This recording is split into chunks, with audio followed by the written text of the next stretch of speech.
Good evening, and thank you for joining us on our first inaugural big fight preview. Obviously, it's probably the biggest fight we're going to get to preview in a long time. It's Mayweather versus Manny Pacquiao.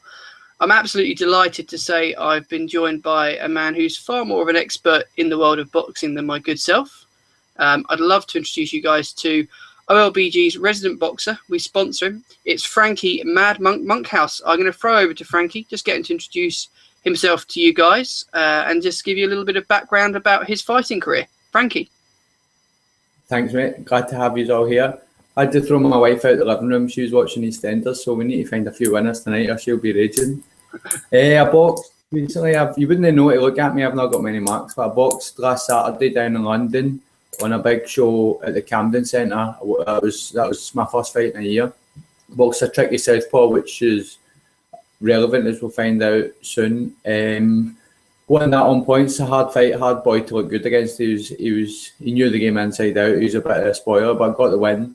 And I'm now fighting again in the first ever in 3 weeks. That'll be my first time fighting as a professional in Scotland, and it's going to be in my home show. So in the undercard, the British champion John Simpson. So it's going to be massive. We sell about 800 tickets. It's a dinner show. It's going to be packed thereafter. So I'm really looking forward to that, and that'll be a chance to get another win and keep the momentum going.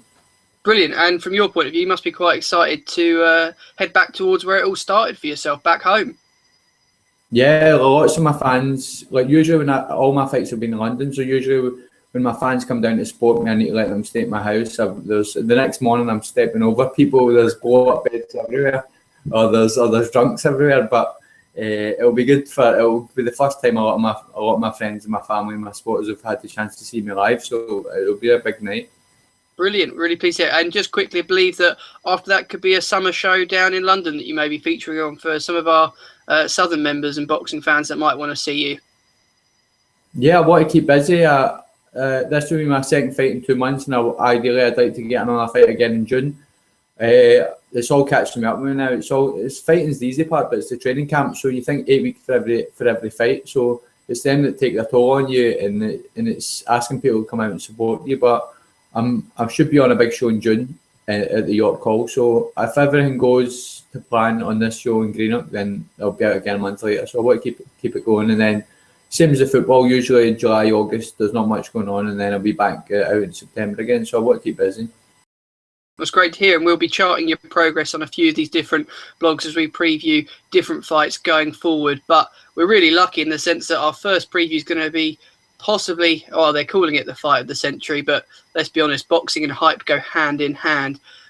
First of all, I mean, how excited are you just as a boxing fan to see this fight being made? If we put to one side the fact that it should have been 4 or 5 years ago, as an actual matchup, are you excited to be watching this kind of action? Do you think this is going to be the fight that we're billing it as? Yeah, I think the styles are going to blend perfectly. With these big fights, you never know. They've both got their individual styles and they don't always work, but I think the aggressive style of Pacquiao and the counter-punching of Mayweather is going to work perfectly. I think it'll be a great fight. I think they know what to expect and they'll get down to business straight away. So it's a fight. I mean, everyone's saying should have happened 5 years ago. Both fighters were better 5 years ago. Maybe Pac-Man's a wee bit more on the side because he's got so much going on in his life outside of the ring, but I think it's going to be, I mean, everyone, no matter what anyone says, everyone's going to be there in front of their TV at night watching it. I've not stayed up for a fight. I mean, nowadays the fights are on again at 9 o'clock, so we're training. I don't usually stay up late and watch them, but I've not stayed up for a fight since Ricky Hatton. I used to love Ricky Hatton, but this is the first fight I'm actually going to stay up right through for and watch, but I cannot wait. It's funny, I've got a couple of friends that I describe as ex-avid boxing fans, and this fight has brought them back to having that desire, you know, where are you watching it? Are you going to have it at your house? You know, and it surprised me a bit because a few years ago when you had Pac-Man facing Ricky Hatton, Mayweather fighting, you know, the big fights, they were all over it, whereas it has gone a bit quiet, and possibly that area of boxing's needed this matchup to almost move it on a little bit, I think.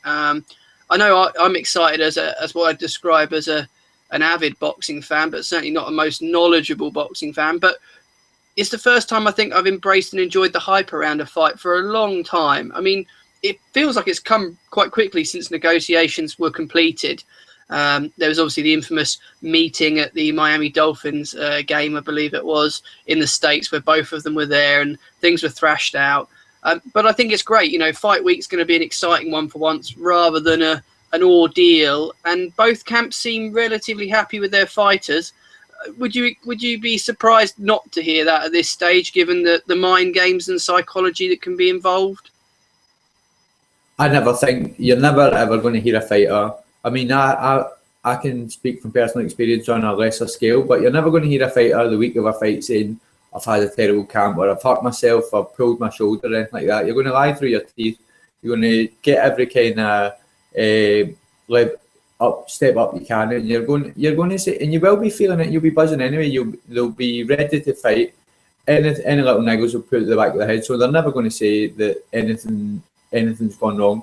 And I believe them as well. They've got a lot of money going into this camp. They've got the best trainers in the world. They're the best fighters in the world. So they'll both be ready, and the fans should enjoy that. But it's good for the sport of boxing as well. The guy, the man in the streets speaking about boxing again. They're in the betting shops betting on boxing. I mean, it was a black mark against the sport that they never had this fight. It's a fight everyone wanted, and it's good that everyone's got the fight. So we've got to just enjoy it now. Yeah, definitely. And I mean, I suppose the first area to consider when we're looking at the fight, like you say, we're not going to know how well that's gone with regards to training camps. We have to take them at their word. But both men look in exceptional shape. I mean, I was listening to Freddie Roach, and he's a confident man at the best of times, but he is absolutely convinced that he's got Manny Pacquiao back to that spark he showed, and he's going to need to show when he was demolishing fighters like Ricky Hatton inside two rounds. I mean, I rewatched that recently, and his strength in the punch to absolutely KO Ricky Hatton was phenomenal. Do you think time can be reversible in that sense? Do you think these fighters, whilst aged, are back to a peak of physical fitness where they can put on that show? Yeah, I mean, they're going to be in great shape, but it's the old adage, the last thing to leave a fighter is his power. Your speed goes, and then your body falls apart. But that power, if you're born with that power, as I believe fighters are born with power, if you're born with that punch power, it never leaves you. And Floyd's never been the quickest. His hands are quick and his counters are quick, but he never throws lots of punches like Pacquiao does. So there's more chance he's slowing up as you get older, but you're never ever losing that power. And both men have got the power to put the other one away, which makes it so exciting. Definitely. We'll come to what you think will actually happen during the fight a little bit later on in the chat. But just a question that's come in from Bakes Mike with regards to Kenny Bayliss, the referee. He said that he thinks it's the best appointment for the fight. My knowledge isn't up there, but he's had most of the big fights. He's handled most of the big fighters. The referee shouldn't be that much of a talking point in modern boxing, should it?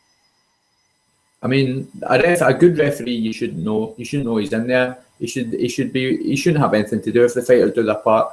And none of these fighters are going to be wrestling, but you should never see too many referees now try and get the limelight, and that's with such a big fight that's going to be a worry, because he wants to get on TV, he wants to get his name known, he wants to be part of the action, I think.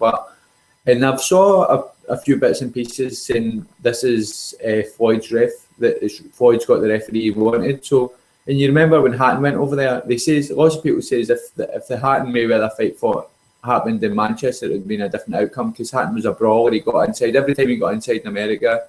The referee split them, so the referee can do you lots of favours, but I don't think it's going to. It's just worries, though. I don't think it's going to have an outcome on the fight. Well, he's getting paid $25,000 for the privilege of a night's work, which sounds a lot, but in the context of the money involved in this fight, he's a mere pauper, unfortunately. Other psychological issues to think about, probably pre-fight, before we get into the actual realms of it. Manny Pacquiao's managed to secure the gloves he's wanted to wear. He previously wasn't able to wear them in other fights, and he's been reported to be unhappy about that. Again, from your position as a fighter, is that a little edge? Is it more likely that if you couldn't have them, it was going to offset your mindset rather than improve your mindset if you know you've got what you wanted? I suppose a bit like the fact that Mayweather's been able to handpick a lot of elements of the fight, but something like your gloves, that must make a difference. I think that the gloves do make a big difference. Even in terms of if you're a puncher, you get puncher's gloves which are quite raised, or you get gloves that are a bit more padded that will take away a bit of the punch. But you remember Nazim Hamid, he got I think it was the Barrera fight he was kicking off because he wanted the goat skin gloves, And I think it's just a wee psychological edge. You're just getting things at that point in your preparation. You're so on edge. You just want things to be going your way and momentum to be behind you. So it won't have a massive impact on the fight. But it's good for Pac-Man to get that wee bit of positivity. He gets his way. So, and Floyd's been getting his way with everything else. So it's not going to do him any harm. No, definitely. And it was just interesting to read that previously it had been noted how much of an issue it possibly had been for Manny. So he's got something in his favour. Well, let's go through the stats. Mayweather, we know he's got his perfect record out there, 26 by knockout, whereas Pacquiao, you're looking at 57 wins, and he's had obviously a few losses in there. Somebody said to me earlier in the week, I spoke to a boxing journalist, and they told me the way that Mayweather could lose his fight is thinking about his perfect record. That could be the doubt in his mind. Is it as much of a weakness as a strength, his perfect record? I think for young fighters coming through, they all want to nowadays hold on to that perfect record, but it wasn't a weakness in any of his other fights. What's it, 47 now? It wasn't a weakness last time or the time before, so it's more a positive. I think going to sleep at night and knowing that no one's been able to beat you, whereas Pac-Man can't have that. He goes to sleep at night knowing 3 people have knocked him out and got through. No matter how good they are, 3 people have been able to get him. Floyd's been hurt before, but he always finds a way to win, and that's got to give you confidence. No, definitely. That's fair. I suppose the tail of the tape as well. We've got the one thing I'm always interested in. You'll tell me whether this is true or not as a professional, is the reach. Pacquiao's a 13 centimetres difference in reach to Mayweather, who's got that extra little bit. Given the fighters' styles, that's quite a big disadvantage to Pacquiao, isn't it? Yeah, I do think people look. A lot of people look at in height, but height's not as important as reach in that. If you're fully extending your arm, if you're punching properly and you're turning your hips and you're fully extending your arm, you're getting that extra bit of range. So if you're jabbing, both men are going to be on point. Both men are going to be sharp, fast, and accurate. So if you can get that extra wee bit of reach, that's going to make a difference. You can fire off that jab and move before he comes back. So I think that in terms of reach, it makes a big difference. I think it's going to help him rack up a few of the early rounds. Excellent. Right. I'm going to take you through a couple of scenarios now. You've suddenly overnight become Floyd Mayweather and you've walked in their first round. How do you face, because you fought in your last fight a southpaw, how do you approach a southpaw? What's different to you, the boxer, when you're facing somebody who fights in that stance? I think most fighters hate southpaws, to be honest. I think southpaws are just like that, just to annoy you. It feels like you've got to keep, it's an awkward one. Everything you do in the gym, every single day goes out the window. You've got to change your sparring partners. You've got to change the way you're hitting the pads. You've got to change your movement. So you think if both your feet, that's why you see them standing on each other's feet, both your left foot and his right foot are in touch. So you've got to get your foot outside of his. If your foot's inside of his, and you throw that jab, he catches you over the top. But if your foot's outside of his, he's straight for that right hand, left hook. The best punch to throw against a southpaw, right hand, left hook, right hand, and move. But if he gets his foot outside there, every time you throw the jab, he catches you over the top. So it's a little mini battle with the fight. It's interesting enough just to watch their feet. So you've got to get your foot outside his foot at all times, and that will let you get your right hand, left hook, right hand off. And I think that's what Floyd will be looking to do. I don't think he'll do much work with his jab. I think he'll catch with the jab and throw his own right hand. Yeah, I mean, somebody I spoke to recently was suggesting that Mayweather may try and be a little bit more aggressive with everything and actually try and take things on a bit more. I was just wondering if you think maybe we might see a slight difference in Mayweather if he's going to take it from the stance and go for it, really. I think that will be the opposite. I think with a southpaw, you do have to put it on him usually, but Floyd's hands are so fast that he can catch and counter, and I think that's what he'll be looking to do. He'll be looking to catch that jab and counter with his own right hand. So I think he'll sit back as he always does and look to take Pacquiao's right hand lead out the way and catch with his own backhand. Excellent. Now, you've written a piece for the website, which we really enjoyed. I'll let you leave a little bit to one side, but tell us, how did you think this fight was going to go? What did you think was going to happen?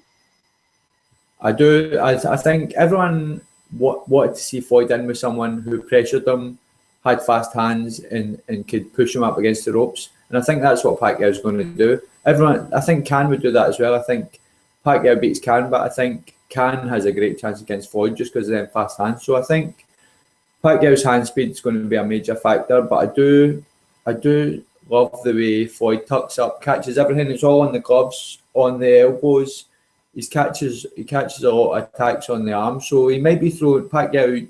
If you're sitting at home with a beer in your hand, you might see Pacquiao throwing 20 punches and think he's all over him. But a lot of them are going to be on the gloves, the arms. He's going to be rolling the shoulders, and he's going to be firing off. So he might only throw 2 or 3 punches back, but if them 2 or 3 are catching, and he's catching Pacquiao's 20 on the guard, then that's how he's going to win this fight, I think, by defence and quick counters. And I suppose in that sense, the longer the fight goes on, the more advantage that's going to give to Mayweather, and it'll be more in his favour with regards to his strength and finishing late on. And, you know, we know he can grind out a result when he needs to. We've seen it so many times. Do you think that's going to be the case, that as soon as we get past that halfway mark, he should be asserting his authority on the fight?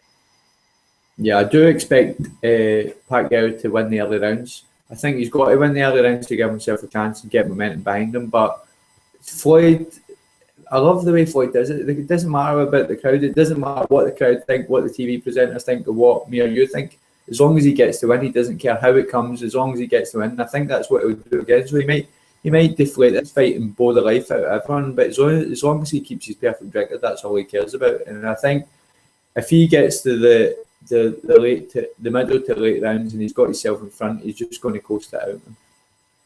I mean, going forward towards the end of the fight, as things drift onwards and onwards, do you think Pacquiao would have to go for it at that point? Do you think he might try and snatch it on a decision if he's had those early rounds in the book, or will he have to try and land one and go for the unthinkable and knock him out? I think he's certainly capable of knocking him out. I mean, you saw Mosley had Floyd's legs everywhere. Floyd was doing a stupid wee dance when Mosley caught him. And that's when I realised that how much I liked Floyd, because I was with everyone else that wanted this guy beat. He's arrogant, he's cocky. But as soon as Mosley caught him, I was worried for him. So he showed plenty of times he can take a punch, and he's shown against Oscar De La Hoya, who I thought was unlucky in that fight. He shows that he can find a way to grind out results as well. So I think Pacquiao is definitely capable of knocking him out, but I think Pacquiao will come flying out the traps, win the early rounds, and then I think you'll have to try and finish strong as well. Yeah, I mean, I was looking back through Pacquiao's record, and a lot of people have spoken and said, you know, we've got to think about the fact that he hasn't knocked anyone out since around 2009. Now, it's easy to say that, but then I took a look at his record, and in a lot of those fights, it was a case of he'd eased up. Opponents were people that don't get knocked out. He won by quite big margins in some of those fights, and they weren't people that he was likely to knock out as such, or he would struggle with, or he eased up a little bit. You know, against Margarito, he was in the 11th round dominating. Clearly, the guy was badly hurt, and he just eased off for the 12th. You know, do we think he lacks that punch, or we just haven't seen it? I think it's his speed. Speed, power comes from speed. And he's not a Tyson one big punch shot, but he throws punches and bunches, lots of hurtful shots, and it's them that mark you up and bruise you up and cut you, and will eventually stop you. So if he keeps throwing that barrage of punches, even if they're tip-tap shots, they all build up. And he's not a one-bit punch knockout artist, but it's that speed and the amount of punches he throws that will give him a chance of winning this by stoppage. But you say he's not one. What was it? 2007. The last time he stopped someone. The last time really Floyd stopped someone was, what was it? 2007. Hatton. The last time he stopped anyone was Hatton. I mean, Ortiz in 2011, but he wasn't defending himself, so you can't really count that. I don't think so. It's been a long time since either man stopped an opponent. I think it's going to be interesting to see what happens on the night with regards to it. We had a question in from one of our members who's just asking to say, you know, is Pacquiao going to have to be so aggressive in his approach? It's going to cost him the fight. I do. That's what I think Floyd's key to victory is. I think Pacquiao's willingness to win the fight, his drive and his determination I think that's what's going to get him beat. I think Floyd's a master at catching the shots, and I think Manny has to make things happen. He has to force the pace, and I think that will play into Floyd's hands. Excellent. Well, thank you for your comments on that. We'll move on to what you think will actually happen. Give us a prediction. What will you be backing with regards to the fight? Well, I'm going for Floyd. I'm backing Floyd, but he's a favourite, so there's not much joy in backing the favourite. So I've had a look at a couple of special markets, and as I was saying, he's not stopped anyone really since Ortiz, who wasn't defending himself. Ricky Hatton jumped onto a shot, so he's not a big puncher. So I definitely think it will go to points. I think Floyd on points is the best bet. But I found a really interesting market, which I found a really interesting market, which was exact method of victory, and that was a majority decision. I think it's 16-1 with Treble 8 Sport for Floyd to win majority decision. Obviously, it's a big outsider, but he's won 2 of his last 3 by majority decision. So if you're staying up late, you want a wee bet, you can do worse than Floyd on majority decision at 16-1. Obviously, that leaves the door open for a rematch as well. So it'll pay for your pay-per-view bill if nothing else.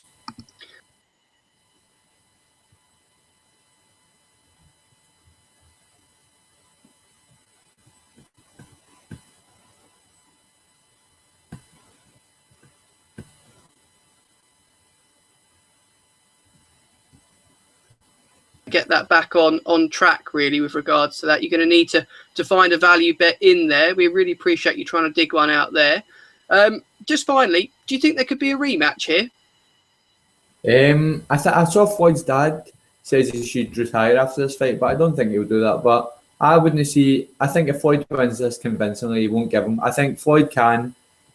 I think Floyd will have Mayweather, and then if he wins, I think he'll have Amir Khan or even Kell Brook. But I think it'll be Pacquiao Khan. I don't see a rematch, to be fair, unless everyone's gone mad and there's some kind of controversy. I don't think there'll be a rematch. I don't think he needs. If he beats him, Floyd beats him, he doesn't need to give him a chance at shocking him again. Yeah, it's difficult. I suppose a lot of people have sat there and told us they feel that, you know, the chance of a rematch could be there because of the money involved, but it could be such a spectacular one-off. I wouldn't want to see it have to go that way. We really appreciate your time this evening. We're going to hopefully have a follow-up with yourself after the fight to discuss what's gone on, and we'll catch up with you as well after your own show. Just remind everyone when you're fighting again. I'm fighting on in the Greenock Town Hall, 15th of May, so that's a Friday night. That'll be my first ever show in Scotland, and it's on the undercard to John Simpson, who's British champion, and a few other locals. So I'm really looking forward to that. Lovely. Well, we can't wait to see that. And thank you so much for your time, Frankie. And we'll direct everyone to your blog via Twitter. They can follow yourself as well. What's your Twitter handle? It's F Monkhouse. Lovely. We'll direct everyone there. They can read your thoughts on the OLBG blog as well, and get the updates on your fighting as well. We wish you well. All right, mate. Thank you. It's been a pleasure. Cheers. No problem. Thank you.